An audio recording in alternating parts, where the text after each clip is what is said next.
Northeast region right now industrially is one of the most exciting regions in the country. We have an e-commerce explosion going on. We are in the center of where 30 million people live, and every retailer wants to have an e-commerce operation in the area, and I'm specifically talking about New Jersey and Pennsylvania.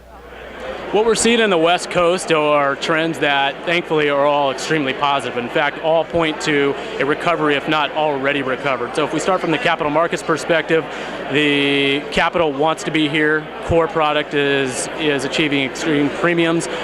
Demand from a tenant perspective is heavy demand, limited supply, and the distributions 3PL market. In fact, construction for Inland Empire accounts for 18% of all construction underway currently in the United States. Altogether, the trends are positive, moving upward, and nearing peaks from 2007. Sure, the Midwest is really pretty active. We've got Chicago, of course, largest industrial market throughout the country, as well as obviously in the Midwest.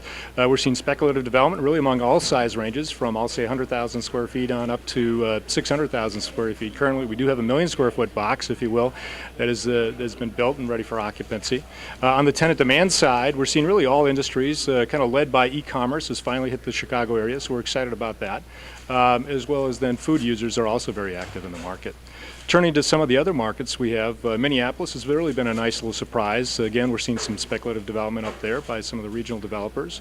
In terms of the occupancy demand up there, we're seeing primarily e-commerce as well as kind of some consumer staples, if you will, and also medical related uses, kind of just given what's going on in the Minneapolis area.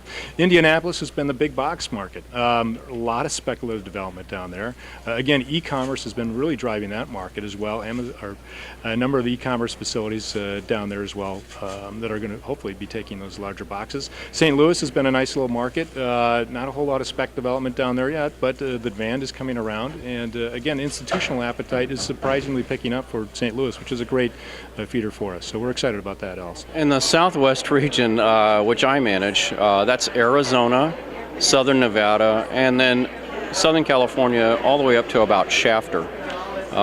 We're seeing a pretty good recovery right now. Las Vegas has definitely bottomed out. It's one of the last of the markets to recover, frankly. We're just seeing it stable out at the bottom right now and seeing a little bit of rent growth there. There's no new development per se in Las Vegas. In Phoenix, on the other hand, was one of the early markets to recover. Residential activity started taking place, new construction again 2 years ago. There's been a nice recovery there. And regional distribution has sort of entered the West Phoenix marketplace, where we've seen Amazon, for example, taking 3-4 buildings in that one submarket. Was a real shot in the arm to the Phoenix recovery. In Southern California, it's been pretty steady, Eddie.